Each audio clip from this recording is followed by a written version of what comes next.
Bom dia. Essa é a segunda vez que nós estamos iniciando este programa do dia 21 de janeiro de 2010. Nós tivemos um problema de energia elétrica acontecendo aqui em casa e nada grave, nada sério, mas o fato é que nós perdemos a conexão, caiu tudo e agora estamos de volta. Eu já tinha lido o Salmo, mas eu desejo lê-lo outra vez para todos aqueles que estejam chegando agora, apenas lembrando que daqui a mais alguns minutos o senador Cristóvão Buarque está aqui, eles ligaram do caminho no carro dizendo que já estão chegando. Eu quero ler com você o Salmo 146. Veja essas imagens, traga a palavra para o coração, medite nelas e a seguir nós vamos orar juntos, esperando que a energia fique firme. Está chovendo bastante, normalmente isso não acontece aqui em casa, hoje está acontecendo, deve ser uma variação aí de energia da companhia elétrica mesmo, e os disjuntores levam umas pauladas grandes e não aguentam. Vamos ler juntos então, Salmo 146. Aleluia! Louva, ó minha alma, ao Senhor. Louvarei ao Senhor durante a minha vida. Cantarei louvores ao meu Deus enquanto eu viver. Não confieis em príncipes, nem nos filhos dos homens, em quem não há salvação. Sai-lhes o espírito e eles tornam ao pó. Nesse mesmo dia perecem todos os seus desígnios. Bem-aventurado aquele que tem o Deus de Jacó por seu auxílio, cuja esperança está no Senhor seu Deus, que fez os céus e a terra, o mar e tudo que neles há, e mantém para sempre a sua fidelidade, que faz justiça aos oprimidos, que dá pão aos que têm fome. O Senhor liberta os encarcerados, o Senhor abre os olhos aos cegos, o Senhor levanta os abatidos, o Senhor ama os justos, o Senhor guarda o peregrino, ampara o órfão e a viúva, porém transtorna o caminho dos ímpios. O Senhor reina para sempre, o teu Deus, ó Sião, reina de geração em geração. Aleluia! E eu quero só lembrar a você que Jesus disse que o Senhor de fato faz isso tudo, liberta, atende, consola, conforta, mas que Ele espera que as mãos que se estendam sejam as minhas e as suas, que os olhos que vejam com o olhar dele sejam os meus, que as ações que deflagrem os atos da misericórdia de Deus sejam essas, patrocinadas e promovidas pelo mover da minha vida. Vamos orar juntos, todos nós agora.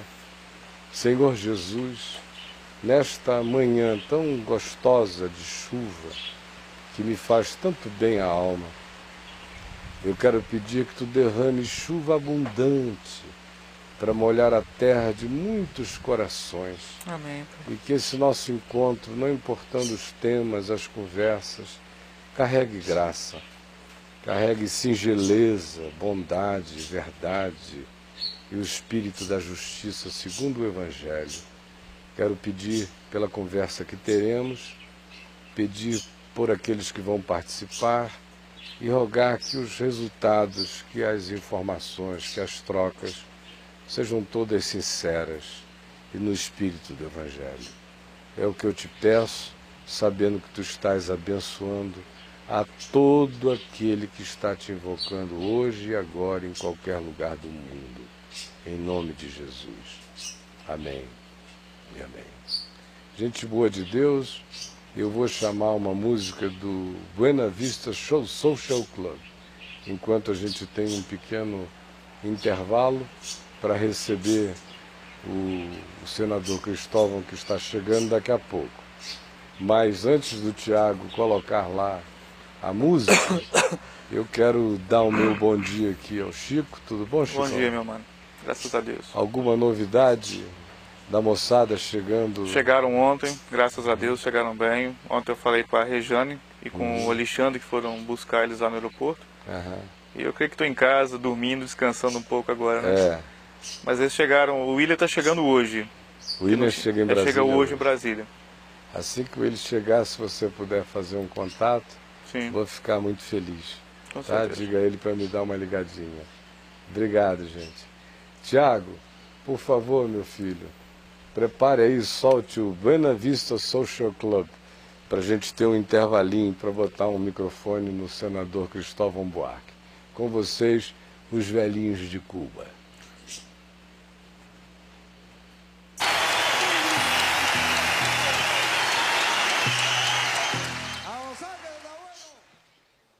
Bom, nós viemos do Buena Vista Social Club. Foi um intervalo necessário para nós podermos receber o senador Cristóvão Buarque, que está aqui com a gente. É um prazer sempre renovado reencontrá-lo. O prazer é meu. Nesses anos que a gente teve a chance de, aqui e ali, pela bondade de Deus e as graças da vida, irmos nos encontrando, sempre me fez um bem muito grande. A mim também. Desde as primeiras vezes.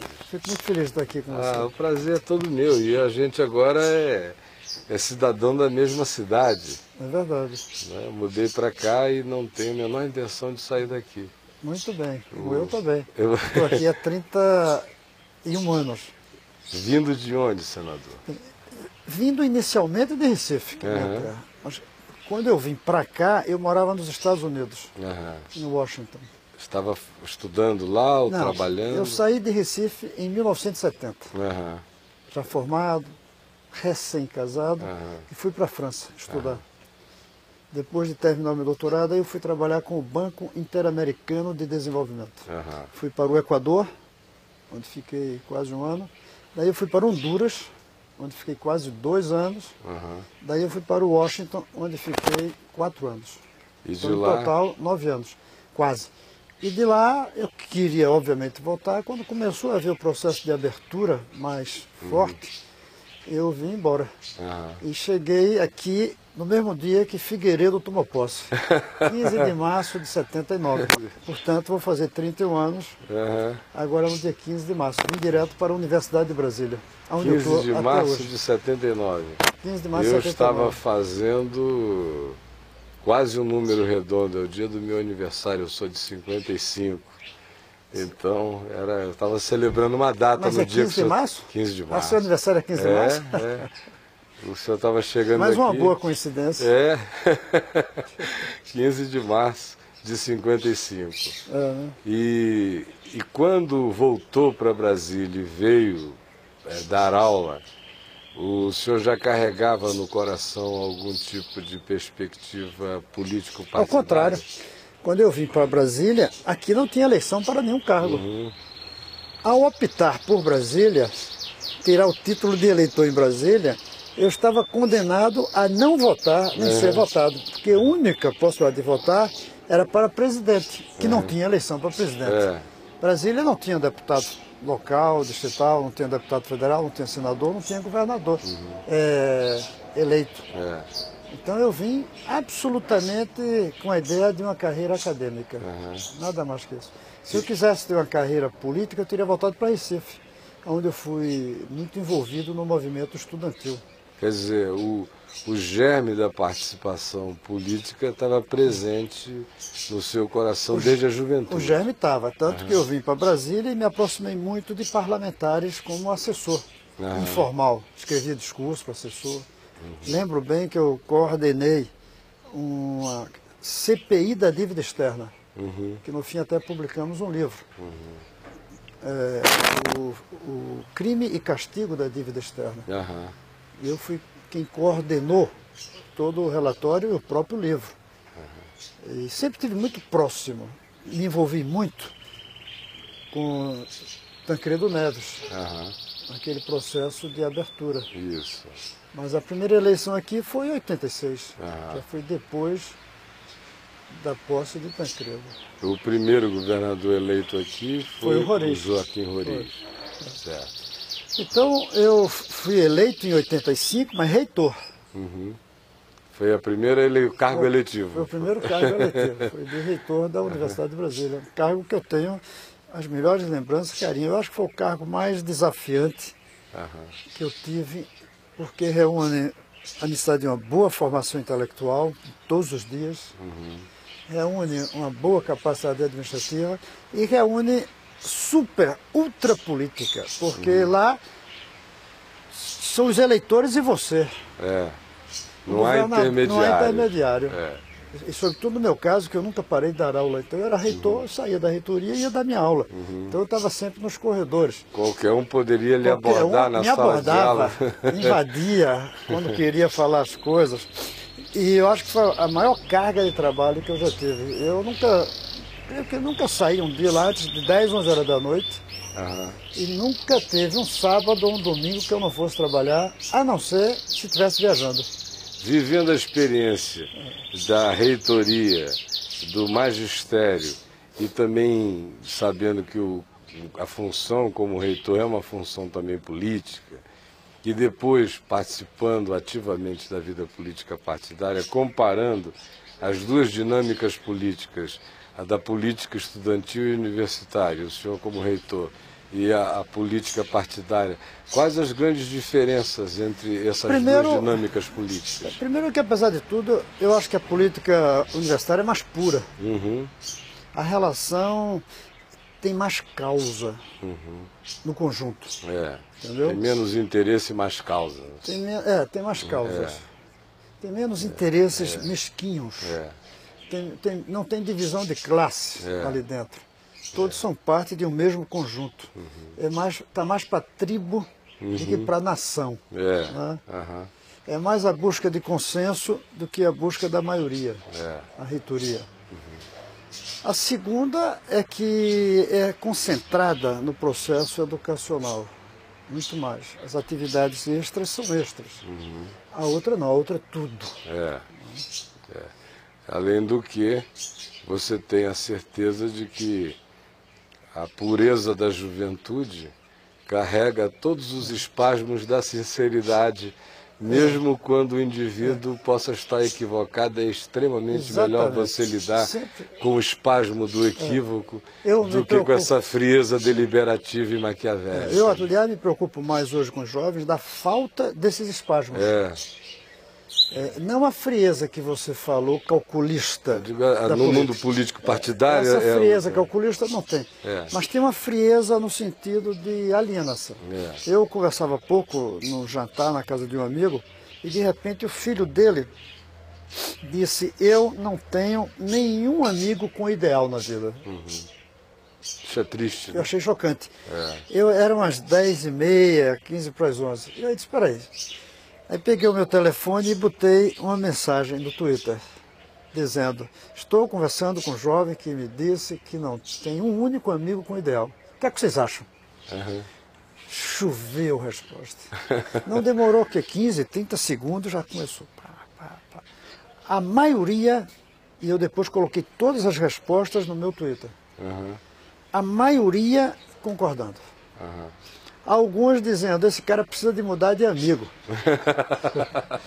Se ele quiser, eu indico alguns amigos com ideais. Recebi resposta de tempo. E alguns que diziam: é verdade, mas não são só os jovens, são todos. E é verdade, são todos. Na realidade, hoje falta ideal não entre os jovens, falta no mundo. Isso que eu ia dizer. Na realidade, esse cenário que a gente vê construir à nossa volta é de um total déficit de esperança na Terra. Déficit de esperança, é uma boa expressão essa sua. É um déficit absoluto de O ideal esperança. É a manifestação concreta da luta por uma esperança. Né? É muito difícil o mártir que luta sem esperança nenhuma. Veja só, para mim um dos exemplos mais significativos desse déficit de esperança na Terra é que a gente viu Barack Obama receber o Prêmio Nobel da Paz por uma perspectiva de esperança. É verdade. Foi o Nobel da perspectiva de esperança. É verdade, porque o que ele tinha feito não justificava ainda. Salvo uma coisa. o fato de ter colocado um negro na presidência. Isso merecia, né? Aí a gente tinha que dar para o povo americano. Para os eleitores dele, é verdade, é verdade, é verdade. Mas foi o déficit de esperança que deu essa catapultada, especialmente porque o Bush fez um trabalho antitético Agora, tem de algumas preparação para a explicações, campanha né? dele, muito bom. Tem algumas explicações para isso, eu acho. Uma delas é o fracasso da civilização industrial inteira. Que enquanto a civilização industrial tinha o lado socialista, o lado capitalista, então era fácil ter um ideal. Você estava aqui, querendo o crescimento econômico, com liberdade, ou estava aqui, querendo a justiça, com o Estado intervindo. Mas isso já não atrai ninguém. Todo mundo sabe que o processo capitalista está levando para o aquecimento global, para o aumento da desigualdade, né? As pessoas não estão percebendo, mas o mais grave do Haiti, para mim, fora o sofrimento do povo, é desnudar a realidade da globalização. A globalização acontece ao mesmo tempo que um simples triscar das camadas tectônicas da Terra leva aquilo. Porque se aquilo fosse num país rico, a tragédia não era igual. Haveria suporte, apoio. Então houve isso. A partir daí, o fim do Muro de Berlim simboliza a falta de alternativas. E perdemos rumos. Hoje, lendo o jornal, uma coisa até que eu fico satisfeito em acontecido, mas é prova do desnorteamento. O Lula ganhou o prêmio de estadista global dado pelo o grupo de empresários de Davos, ou Davos, como Davos, 10 anos atrás a gente tinha dois polos, o Fórum de Porto Alegre e o Fórum de Davos. Aqui eram os empresários, aqui eram os globalistas, aqui era o povo, aqui era a alternativa. O Lula era daqui, agora ele foi premiado aqui. Significando dizer que ele é um homem que incorpora esses ideais como ninguém no momento hoje. Mas eu diria, mas significa que ele, com a sua genialidade, é um homem que transita por aqui, logo não tem ideal no meio. Não, é um indivíduo que faz as amizades que ele faz, que beija as faces que ele beija, chamando todos de meu amigo. É um indivíduo que perdeu a alça, como diria o Brizola. Mas eu nem diria que ele perdeu a alça, eu acho que desapareceu a alça. O Brizola uma vez... Eu sinceramente, eu fiquei feliz com o prêmio dele, não fiquei triste não, até acho que ele merece essa ideia de global. Ele é um estadista global hoje, mas estadista global significa estadista sem ideal. Não existe ideal. Eu até tenho escrito e dito que a globalização apequenou os líderes. Os líderes, ao ficarem globais... Virou todo mundo bolinha de gude. Por aí, todo mundo bolinha de gude. Não é mais um planeta. Não. Você vê, antigamente, dito de outra maneira, você vê um presidente hoje, pensa que está diante de um representante comercial vendendo os produtos do seu país. Eles passaram a ser agentes econômicos. Grandes agentes. Deixaram de ser líderes intelectuais. Até 30, 40, 50 anos atrás, o presidente de um paísinho de nada, pequeno da África, ele falava sobre liberdade, o fim do colonialismo, ele falava sobre independência para o mundo inteiro. O Kennedy falava para o mundo inteiro. Os primeiros ministros da União Soviética falavam para o mundo inteiro. Che Guevara falava para o mundo inteiro. Hoje, cada presidente fala para o seu público. Ele está pensando como aumentar as vendas para aumentar o PIB para ganhar a próxima eleição. E aí é que entra o meu pessimismo. Os problemas ficaram globais, mas os líderes ficaram locais. Aí a gente não vai ter saída para a crise global. E o que você vê é cada vez mais a exportação das angústias locais se transformando em grandes dilemas de relação internacional. Exatamente. Aí, e quando a gente fala relação internacional, a gente já está negando o globo, que são relações entre partes. Mas então, enquanto a gente, no dia que a gente abandonar a perspectiva da relação internacional, aí a gente mergulhou na globalização total. Eu vou insistir nas relações internacionais. Isso é ótimo de falar. Agora, a meu ver, a saída não está na volta mais ao local se relacionando com outros. E aí temos um problema de mente, que é mais grave ainda. É pior do que ideológico, de político. A mentalidade nossa não nos permite ser, ao mesmo tempo, planetários e tribais. E a gente tem que ser as duas coisas. Nós somos seres de família, mas nós precisamos sermos seres da humanidade.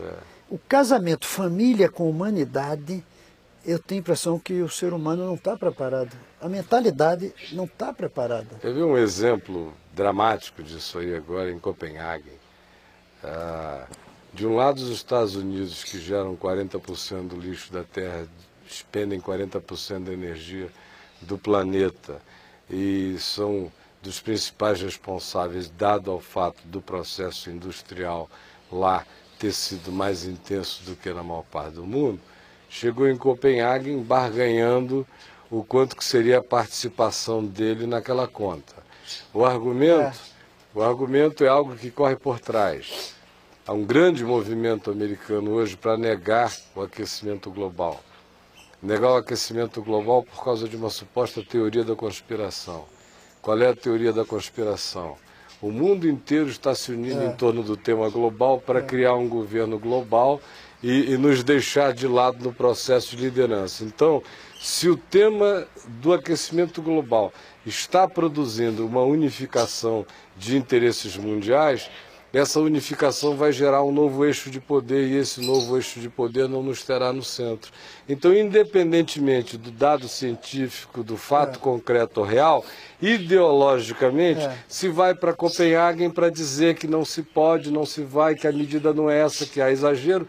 Não é porque haja exagero, é porque a conveniência do momento político manda dizer que o dado científico não é tão preciso assim. Isso de um lado. De um outro lado, a gente vê a antiga União Soviética já foi, mas a Rússia, como representante arquetípico daquele tempo, daquela hora. A Rússia dizendo que o aquecimento global está muito bom para ela, que ela não está interessada em pagar conta nenhuma, apesar de ter um parque industrial poderoso, apesar de poluir bastante, apesar de tudo isso, para ela é bom. Porque o aquecimento global não uniformiza catástrofes globalmente. Em alguns lugares da Terra fica catastrófico, em outros, do ponto de vista do médio prazo, melhora. Para eles, a Sibéria degela, eles ganham petróleo, a beça embaixo e mais áreas agricultáveis. Por isso que o Canadá também. O Canadá nem foi. O Canadá não mandou o primeiro-ministro, não, mandou um funcionáriozinho. A gente está aqui debaixo de tanto gelo, com esse negócio degelando, a gente vai plantar a beça. E a simples elevação da temperatura em áreas frias aumenta a produção agrícola. Mas, para mim, o mais grave é que não estamos preparados para pensar globalmente. O Obama, aliás, terminou dizendo uma frase que, para mim, significa isso, quando ele disse: não existe presidente do mundo. E ele não disse, mas não existe presidente com eleição daqui a 100 anos. Cada político, e eu fui a Copenhague, eu fui para a reunião da União Internacional de Parlamentares, não a conferência de governos, tanto que a nossa foi fora. A nossa foi no parlamento. E eu levei um documento sobre os desafios do político e da política no século XXI. E eu mostrei, o primeiro desafio é que nós pensamos localmente. Falamos para os eleitores, não falamos para o mundo, senão a gente perde a eleição. E nós pensamos na próxima eleição, não pensamos no próximo século, senão a gente perde a eleição. Isso faz com que nós, políticos, na estrutura atual, mental, política, a gente não está preparado para enfrentar os problemas globais. E a prova de que isso que eu digo é certo, é a única exceção que eu vi em Copenhague. Eu conheci, e foi a figura mais marcante para mim, o presidente das Maldivas. As Maldivas são um conjunto de ilhas no sul da Índia, que vai desaparecer o país dentro de 15 a 20 anos. Porque quando o mar subir 2 metros, não tem nenhum ponto deles acima de 2 metros. O ponto mais alto deles é 1,80 m. Então, esse homem jovem, articulado, ele fala como um líder global. Por quê? Porque está defendendo o seu país. Então, para o seu país, para os seus eleitores, o longo prazo é daqui a 15 anos. Para os seus eleitores, o território é a terra. Foi o único que falou globalmente. Inclusive teve boa repercussão. Porque ele, além disso, é um grande marqueteiro. Ele fez, por exemplo, recentemente uma reunião do Ministério subaquática. Ele colocou todos os ministros com escafandro ao redor de uma mesa. Não dá nem para saber se era mesmo o ministro ou algum mergulhador. Mas simbolicamente isso teve um papel, um efeito grande. Saiu todo mundo falando com aquela voz alterada pelo hélio, né? Voz de Pato Donald, pode ser qualquer um. Mas eu vi na televisão.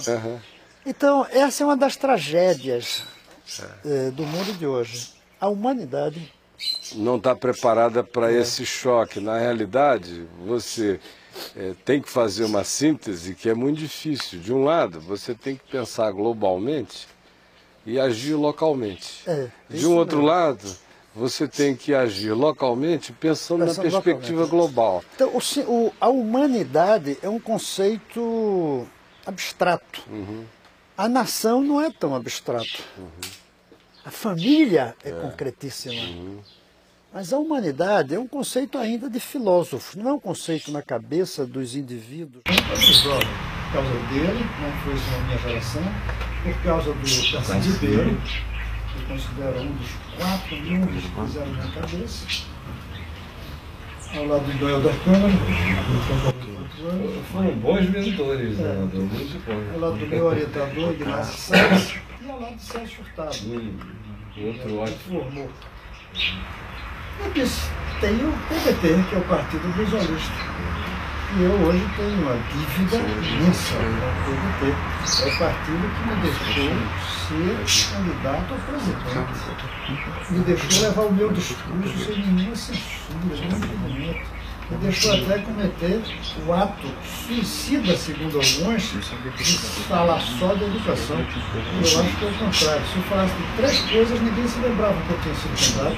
Eu não ia passar de 5% mesmo. Por mais concessões que eu fizesse, prometendo hidrelétricas pelo país afora, prometendo aeroportos, prometendo que ia acabar com a criminalidade, eu não passava de 5%. Eu fiquei com 2,5 e uma bandeira. Semana retrasada eu conversei aqui com a senadora Marina Silva e senti que mais ou menos é isso que ela está fazendo. É isso que ela está fazendo, por isso eu tenho tanta simpatia pela candidatura dela. E eu dei a maior força, digo, acho que não faz sentido.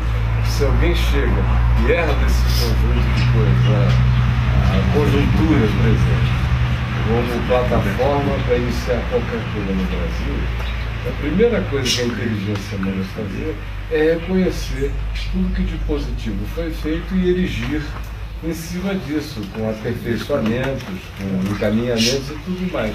E gastar tempo, não tentando reinventar a roda, mas dando ênfase naquelas políticas que até aqui têm sido políticas, de certa forma, ou negligenciadas ou não tão enfatizadas. No caso dela, seria meio ambiente, no seu caso, seria educação. Eu acho que são as duas. E no meu discurso eu falava menos de meio ambiente, porque eu só tinha 2 minutos. Só falava de uma coisa. Mas eu fiz um programa que tinha 45 capítulos. O meu programa de governo, que virou um livrinho, Como Fazer, ali tinha todos os setores, todos. Mas só dá para você ter uma marca. A Marina termina só com uma marca. Mas ela deixa a marca dela. E constrói um capital político para os anos seguintes. Tenho a maior simpatia. E pode acontecer agora comigo, o que eu até estou chateado na minha campanha. Muita gente chegava para mim e dizia: Cristóvão, você é o melhor candidato. Eu queria tanto votar em você. Por que não vota? O que eu tenho que fazer com que Lula ganhe no primeiro turno?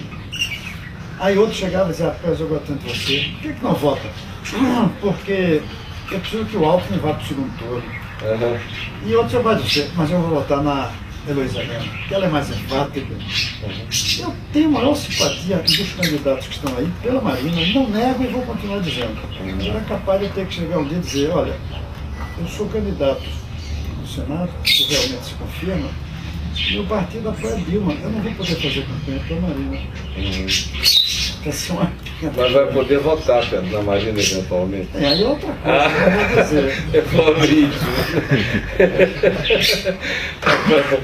Aqui em casa. Acontece isso. Aqui em casa a Marina ganhou o voto de todo mundo. Foi, né? Sendo candidato por um partido, eu não posso estar de candidato de outro partido. Claro. Aí eu posso dizer, por uma questão de foro íntimo, eu não quero ser candidato. Agora, isso se justificaria em duas alternativas. Uma, eu não queria mesmo ser. Isso terminava sendo até uma desculpa. A outra era se a Dilma, supondo-se a Dilma, fosse uma pessoa na qual eu me negaria a votar. Eu não tenho nenhuma razão para me negar a votar na Marina. Na Dilma. Não tenho. Do ponto de vista ético, eu não tenho. Do ponto de vista político, não tenho. Eu tenho discordâncias. Por exemplo, eu acho que a Dilma é uma presidenta, né, das obras, não é da educação, não é do meio ambiente. Por isso o PT não apoiou ainda. O PT disse, vamos indicar o apoio a Dilma, mas vamos apresentar o nosso programa para ela e ver o que ela acha. Se ela não aceitar, a meu ver, o programa de erradicação do analfabetismo em 4 ou 5 anos, se ela não aceitar implantar horário integral em 1000 cidades em 4 anos, é o que tentei fazer um pouquinho de tempo que teve no início. Se ela não aceitar, a gente reorientar a indústria automobilística de carros privados para produtos públicos, tipo ônibus, ambulância. Eu acho que não tem que apoiar não, viu? Se ela chegar a isso, eu não tenho nenhum constrangimento. É uma pessoa pela qual eu respeito eticamente e respeito politicamente. Eu coloquei no meu Twitter algumas coisas sobre isso e recebi algumas pessoas dizendo: como você vai votar numa guerrilheira? Eu não vejo nenhum problema em votar numa pessoa que pegou em armas para lutar pela democracia.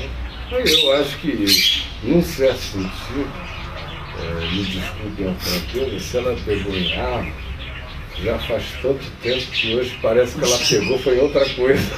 Porque ela se distanciou muito. O tempo perdoa, inclusive, se fosse o crime. Mas eu não considero um crime. Eu acho que seria até currículo. É a minha geração. Eu acho que até ela se distanciou desse elemento curricular. Entendi. É a minha geração. Eu não optei pelas armas e fui tentado. Para dizer tudo, eu cheguei a um tempo de ter que andar armado. Mas não era como tática de poder, era como tática de defesa, porque começaram a matar pessoas próximas. Um ficou paralítico, outro foi morto, mataram o padre Antônio, que trabalhava comigo em Dom Helder. Eu cheguei a andar armado. Aliás, eu não sei para quê. Que ano? Isso 66, 67, até eu sair do Brasil em 70. Agora eu não sei para quê. Não sei para quê. Porque se fosse preciso usar, eu não sabia. Não ia sacar, né? Não ia saber. Eu estou armado, mas não significa nada. Agora de jovem, né? Mas nunca optei pela luta armada. Eu achei que era um suicídio, eu fui contra. Como também nunca optei pela ideia do meu partido, que o Betinho seguiu, da chamada opção proletária. Você deixar os estudos e ser operado. Eu não fui, eu lamento ter perdido, né? Naquela época eu não guardava nada. E que eu dizia, até com um arrobo de jovem que está se afastando da igreja, eu dizia, isso é resquício de cristianismo. Vocês não querem fazer revolução, vocês querem ganhar o céu. Eu quero fazer uma revolução no meu país. E eu acho que tinha muito disso. Eu acho que era um pessoal que estava querendo autossacrifício para ir ao céu. Estava procurando martírio, mais do que poder. O Betinho, a gente está falando do Betinho, né? O Betinho, eu brincava com ele, porque eu dizia a ele que ele era o ateu mais cordeiro de autossacrifício que eu conhecia. O teu ateísmo chega a ser litúrgico. O teu ateísmo é tão religioso que me choca. E ele, assim que a gente foi ficando mais próximo, mais amigo, ele vinha sempre com algumas discussões de natureza teológica. E ele sempre misturava Deus com o cristianismo. Eu dizia, rapaz, o teu problema é psicológico. Você está precisando de um bom analista, gente. Você é um traumatizado do cristianismo. Eu não tenho nada a ver com o cristianismo. Eu sou discípulo do Evangelho, da simplicidade de Jesus. Jesus é a antítese do cristianismo. Se o cristianismo fosse de Deus, Jesus seria o anticristo do cristianismo. De tão distante e absolutamente irreconciliável com o cristianismo como processo histórico. Mas aí você está dividindo o cristianismo em dois. O cristianismo, não vou nem dizer teológico, o cristianismo filosófico do cristianismo religioso. As estruturas das igrejas, né? Mas isso aí já é uma invenção constantiniana, 312 para frente.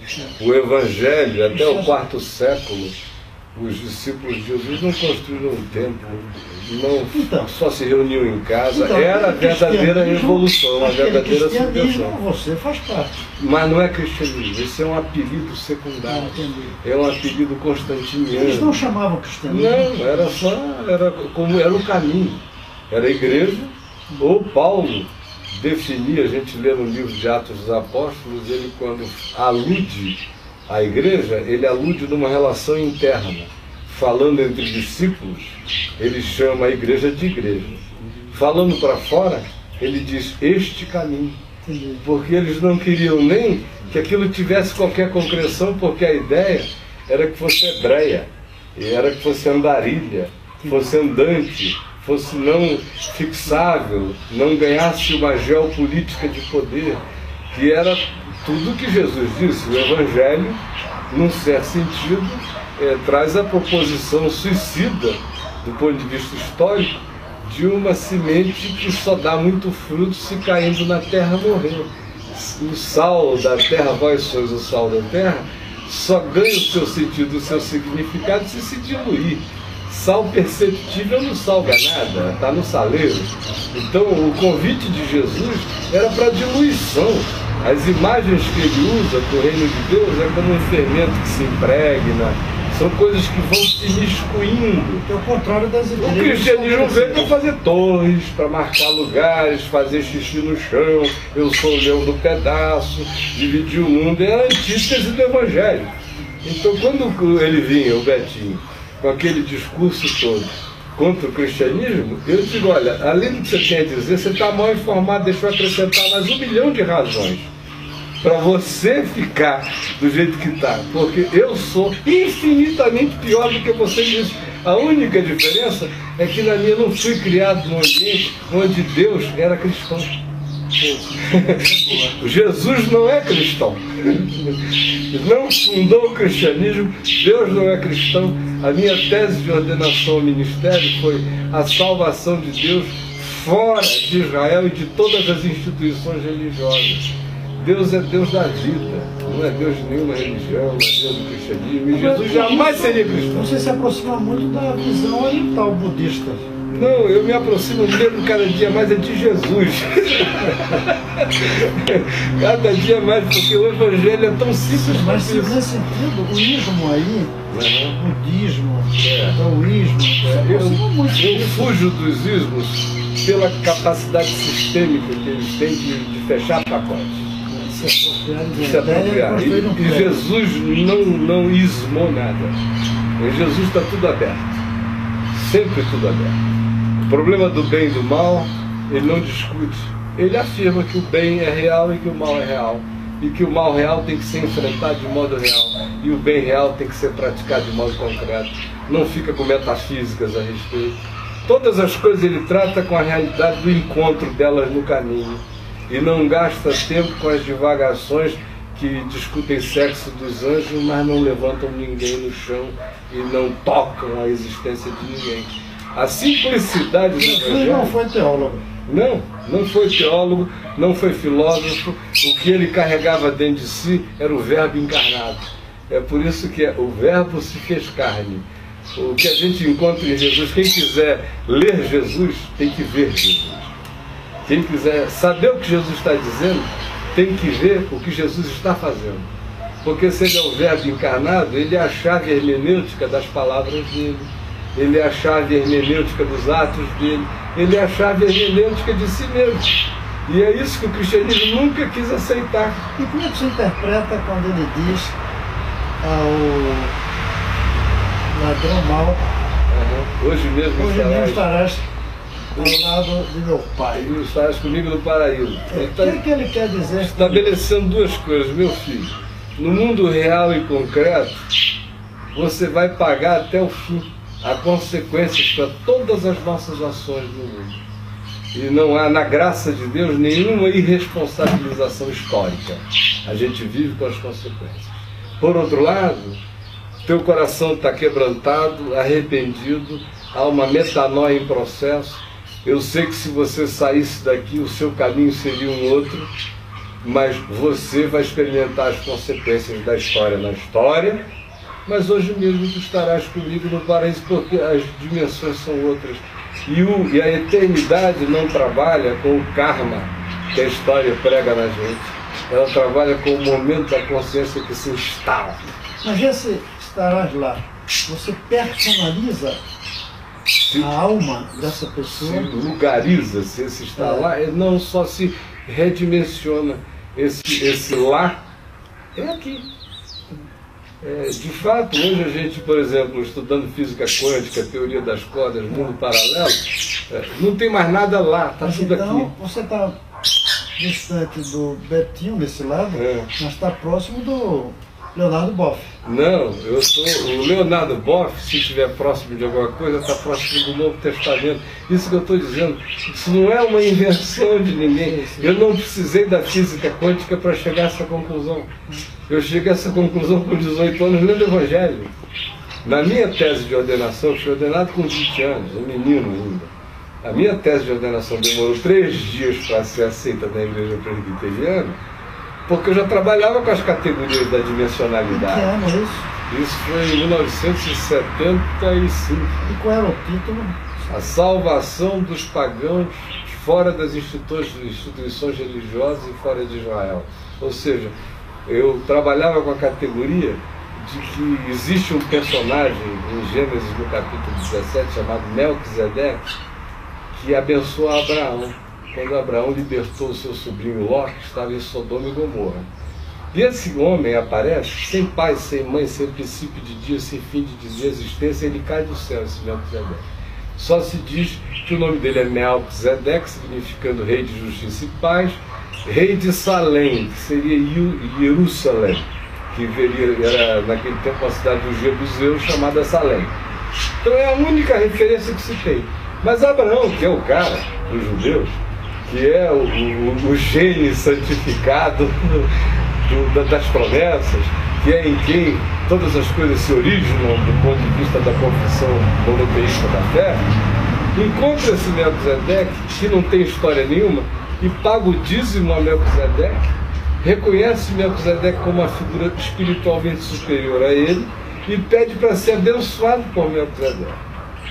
Ora, o escritor de Hebreus no Novo Testamento, já muitos anos depois, diz que aquele Melquisedeque era uma arquetipia do próprio Jesus, que manifestava o fato de que a religião, ou a sequência histórica que Abraão representava em relação a Israel e tudo mais, era uma coisa de contingencialidade histórica, porque o próprio Abraão pedia que Melquisedeque, o cara sem gene, sem pai, sem mãe, sem genealogia, sem história, transhistórico, supra-histórico, o abençoasse. Quando essa coisa ficou clara para mim, eu vi que a religião era uma contingencialidade. E que a verdadeira espiritualidade em Jesus se vinculava a essa coisa que não tem geografia, não tem fronteiras políticas, não tem, são atemporais, não tem pedigree, não tem sequências genéticas. Abraão e Israel serviram apenas porque no tempo e espaço a gente precisa de testemunhas do tempo e espaço. É por isso que o senhor está no Senado, porque a gente precisa de alguém lá com a sua consciência para fazer a voz daquela consciência se expressar. Abraão e Israel foram apenas vozes e canais dessa expressão, mas não era o contingente, não era o contingenciamento nem a limitação do que Deus estava fazendo e faz na vida. Mas aí você trouxe Mas e Deus? Também a gente pode definir com base na física quântica? Não. A física quântica é pequena demais para trabalhar com essas categorias. Deus é o não categorizável. Deus é o irreferível. Toda teologia é pagã, porque ela parte do pressuposto de que é possível alguém estudar Deus. Deus é inestudável. Deus é. Qualquer argumento sobre Deus labora na tolice e na insensatez. Deus é uma realidade tão esmagadora que não dá nem para chamar de realidade. Deus me silencia. Deus não me faz falar. Os homens me fazem falar. Diante de Deus eu emudeço. A minha mente, que eu não acho que ela seja linearmente pobre, mas na viagem filosófica e intelectual que ela faz, ela chega num momento em que a lucidez manda silenciar. Porque, de fato, quando a gente diz Deus, a gente diz absurdo. Deus é absurdo. Então, querer estudar Deus é a mesma coisa que se propor destrinchar o absurdo. E eu não tenho nenhum problema com o absurdo, porque eu vivo no absurdo. Mas então é questão de pura fé. E é claro que tudo é uma questão de pura fé, como tudo mais é uma questão de pura fé. Não existe absoluto. Tem coisas que a ciência, pelo menos, ajuda a gente a ter fé. Não, só ajuda no axioma primário, nunca no metafísico. Se eu soltar isso aqui, ele vai cair. Mas vai cair aonde? É verdade, mas pelo menos tem uma lei da gravidade que justifica a minha fé de que vai cair. Não, mas vai cair só porque o tempo e o espaço está expulsando isso para cá, porque não é nem a gravidade que está atraindo. É verdade, a gravidade é um conceito preliminar à geografia espacial. Onde é que é para cima, onde é que é para baixo.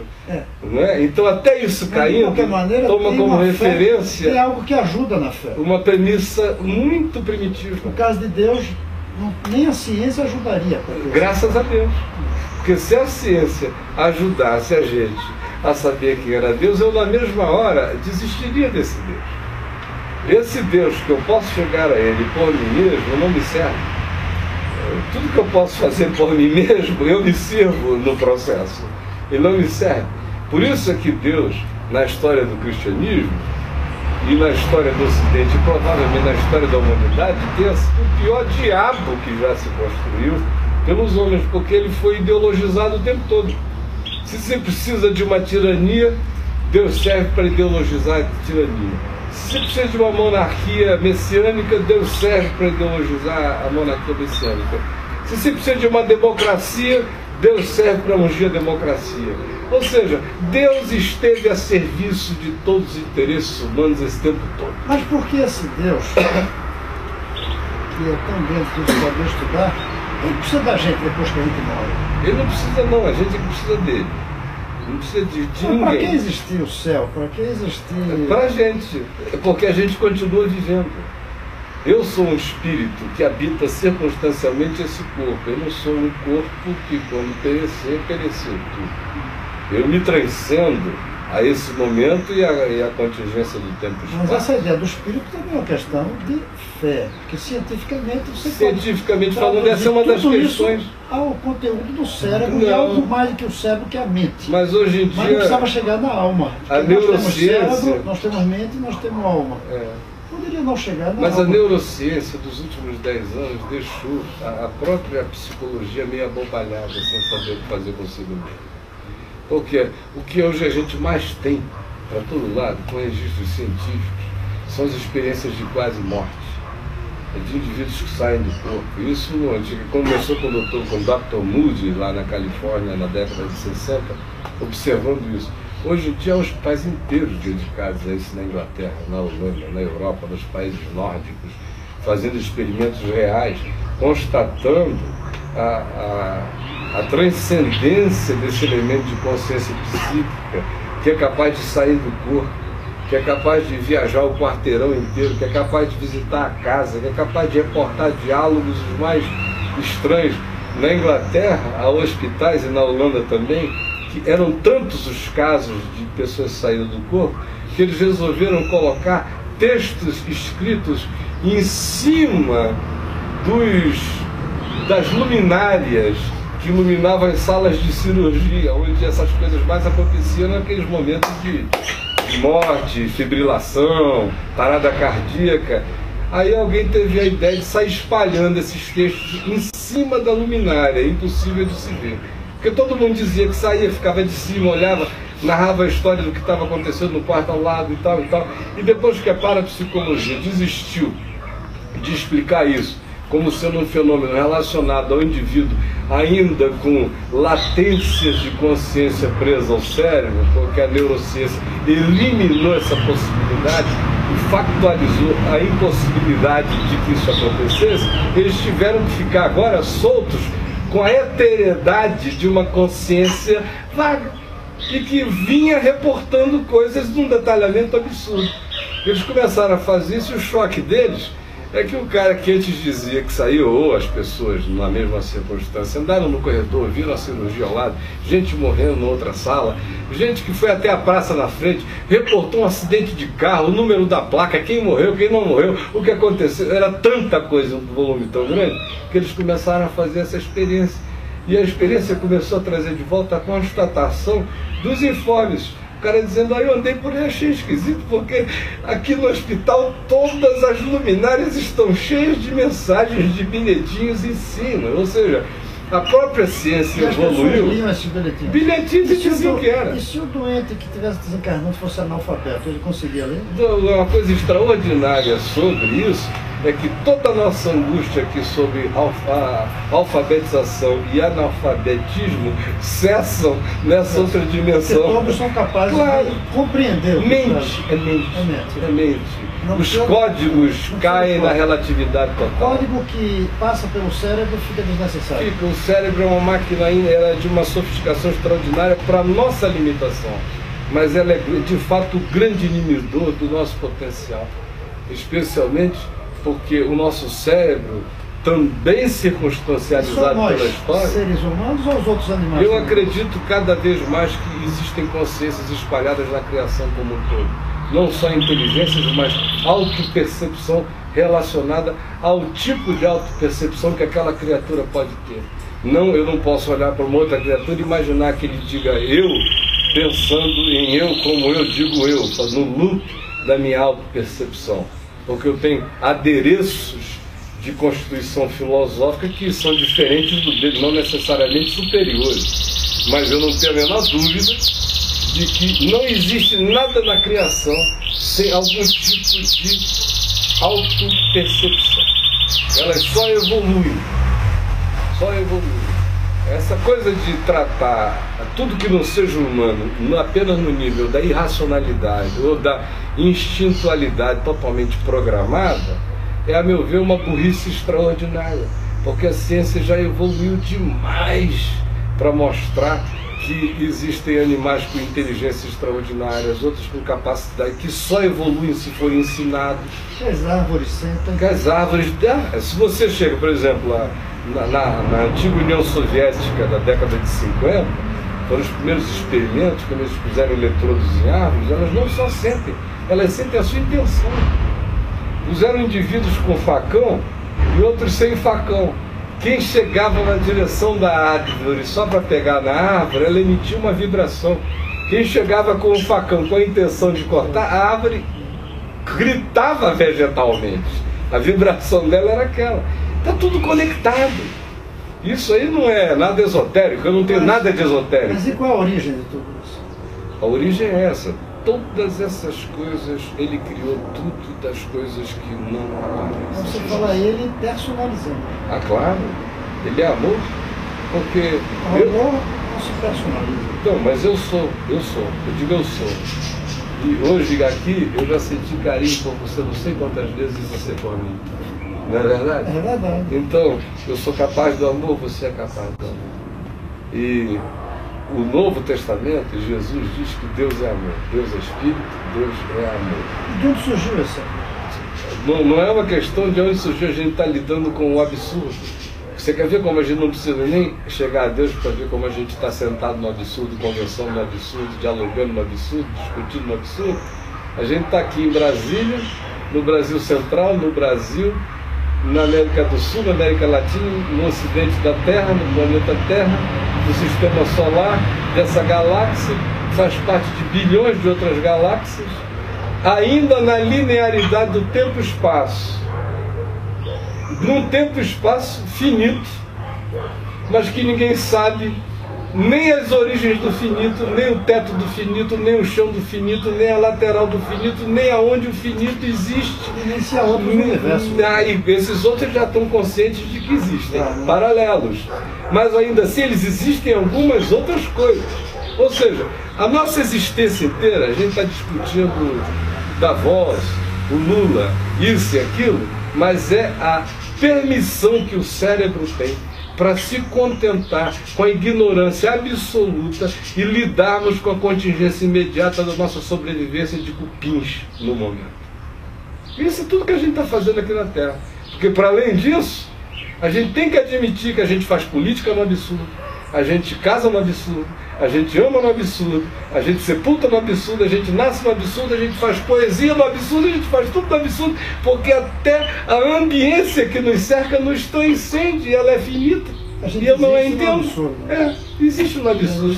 Ora, se a própria existência espaço-temporal recai na dimensão do absurdo, que eu não compreendo, imagina aquele que transcende a tudo isso. Quem sou eu para me arrogar a passar do universo das minhas discussões? Como é que isso que você pensa se choca com a visão kardecista?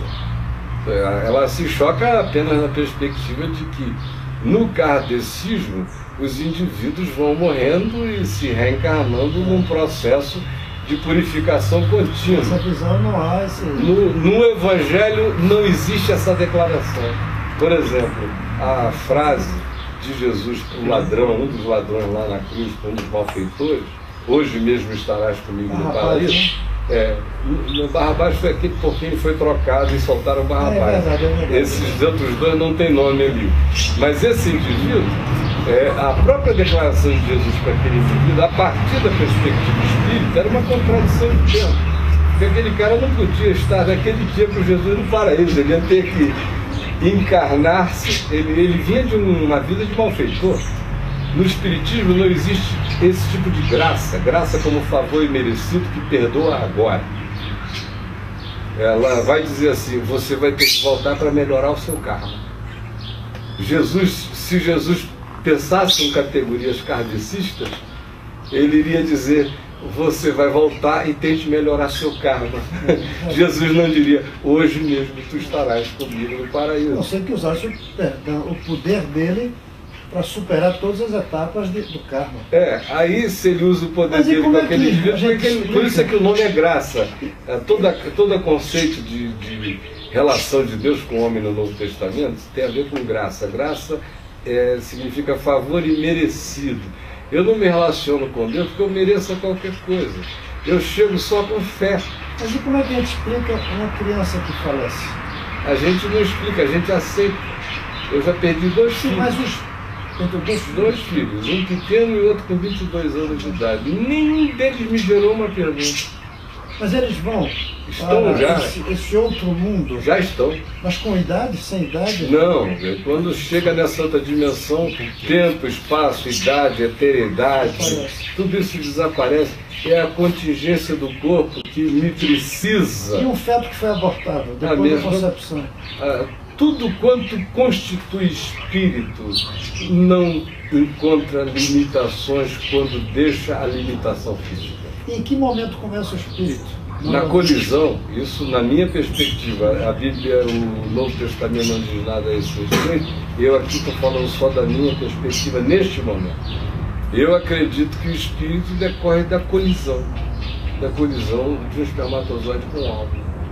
Assim como no universo, praticamente todas as coisas acontecem com colisões. Então é um processo de colisão. Ali surge o espírito. Aliás, como no Big Bang, como na singularidade essencial, houve uma colisão essencial que gerou todas essas coisas visíveis. Como no oxigênio e no hidrogênio. Seria a substância uniforme, né? Que a Bíblia fala, né? Que o senhor já nos conhece desde quando éramos substância uniforme.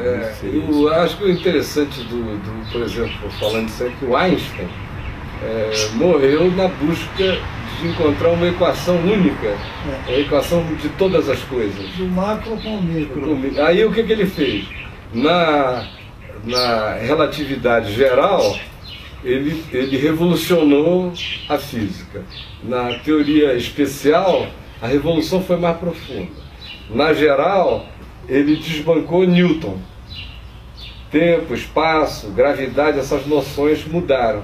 A luz curva, o tempo e o espaço altera, todas essas coisas. Mas na teoria especial, ele fez a introdução para a dimensão da física quântica, que de fato ele foi um dos principais abridores dessa dimensão que hoje é a física quântica, mas ele morreu negando. Por quê? E ele foi um dos maiores propulsores daquela percepção, porque a física quântica negava o pressuposto da macrofísica dele.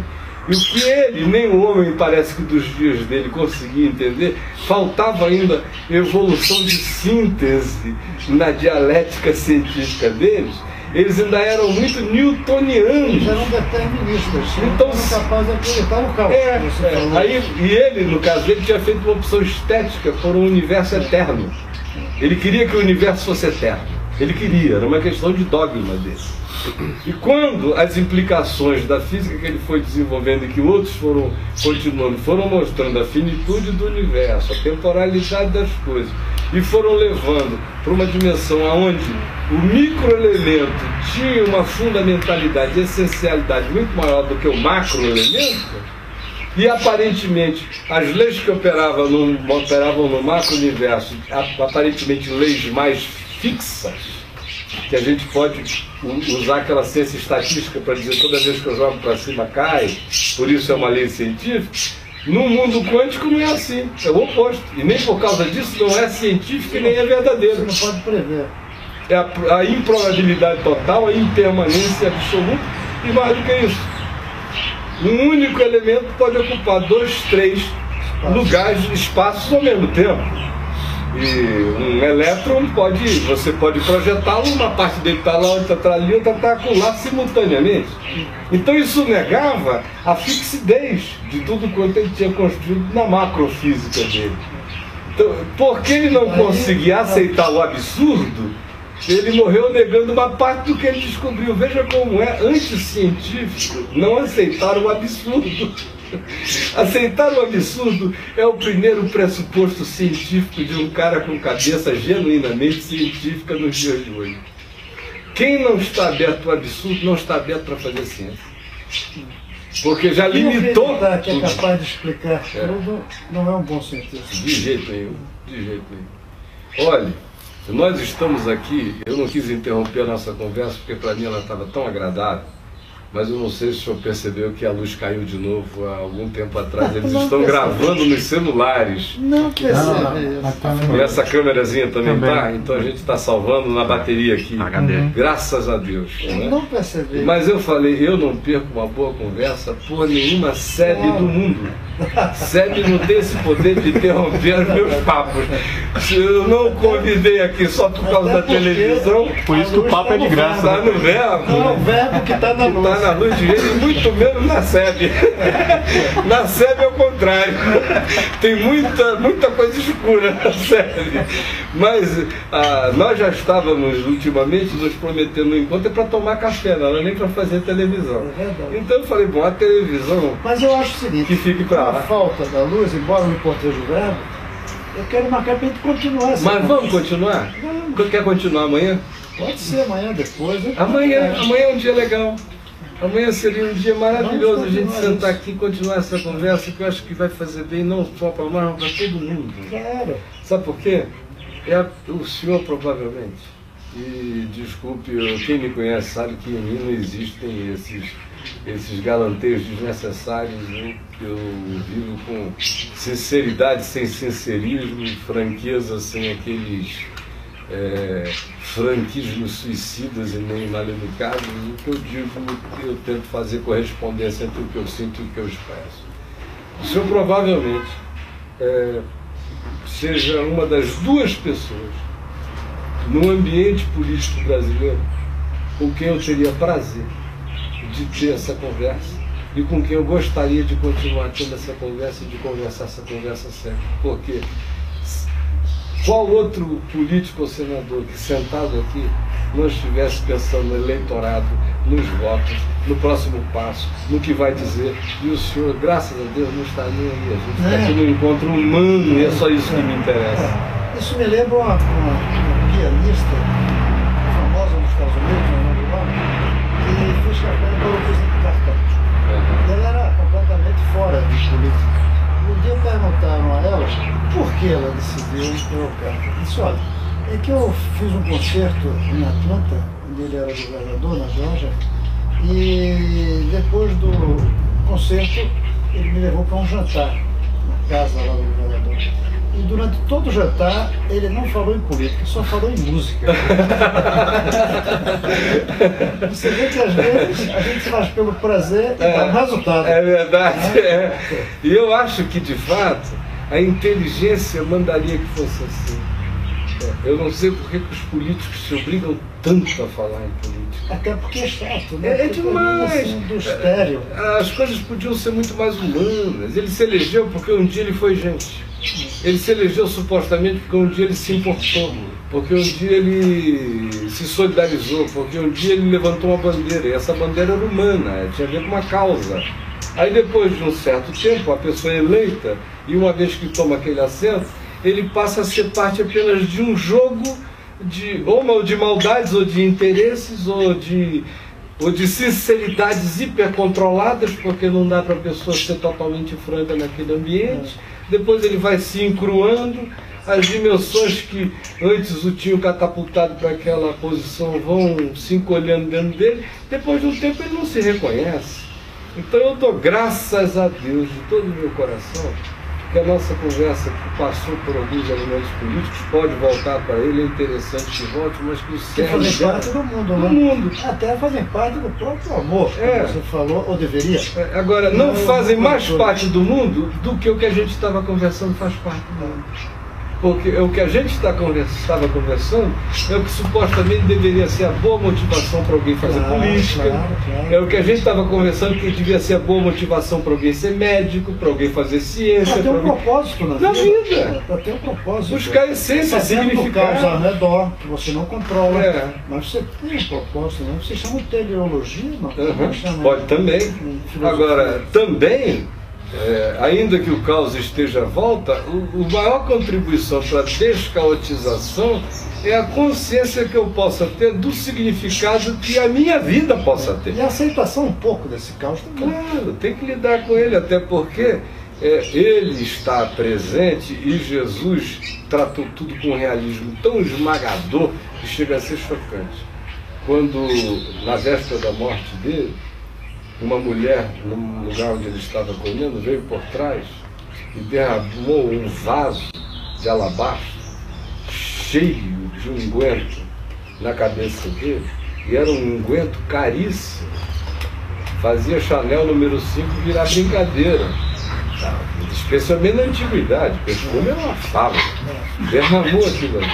Quando derramou e o cheiro se espalhou pela casa, Judas Iscariote, que era o tesoureiro, não auditado, que Jesus não estava nem aí para a auditoria, né? Porque diz, um de vós me trairá, sempre soube quem foi, nunca mandou auditar e deixou o cara trair. Então, o Judas Iscariote falou, por que a gente não vende, não recolhe esse perfume, não vende e dá o dinheiro aos pobres? Olha a demagogia da conversa. Nem todo tema sobre pobre tem a ver com pobre, muitas vezes tem a ver apenas com um emblema demagógico do indivíduo que usa o pobre para recolher o perfume, vender o perfume, botar na bolsa e o pobre não vê nada.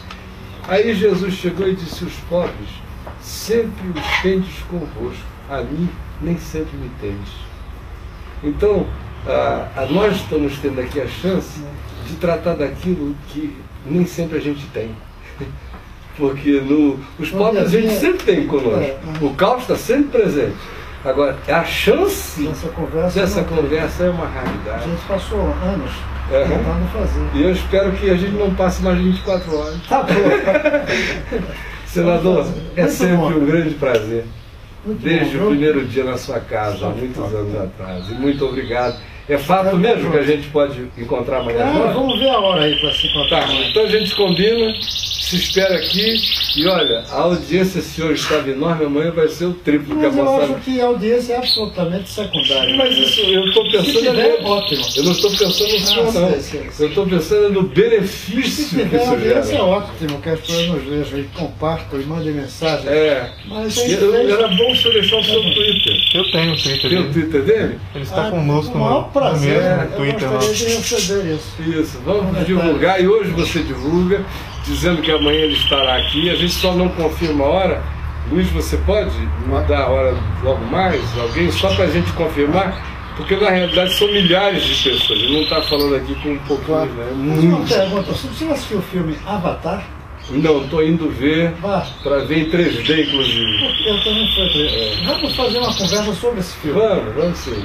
Vai ser legal. Merece uma conversa entre nós dois. Vou ter muito prazer em fazer Vamos fazer essa conversa. Vou ver se eu vou com a minha mulher hoje para amanhã já está com o filme em dia, viu? Tá bom. E você, gente boa, muito obrigado. Foi um bom papo de graça, diferente, sem luz, improvisado, mas é no improviso que as coisas ficam mais gostosas. Deus trabalha no improviso. Há um salmo, Salmo 77, que diz: pelo mar foi o seu caminho, todavia não se acham os seus vestígios. Deus frequentemente trabalha assim, monumentalmente poderoso. Você vai procurar, não acha pegadas, você só sabe o que aconteceu. Nossa conversa aqui hoje foi assim, sem muitas evidências documentais, alguma, graças a Deus. Mas ela aconteceu num significado que vai deixar ecos, reverberações, implicações e bondades no meu coração e no seu também. Obrigado, senador. Obrigado, irmão. Até amanhã, meu irmão. Muito obrigado. De coração, viu?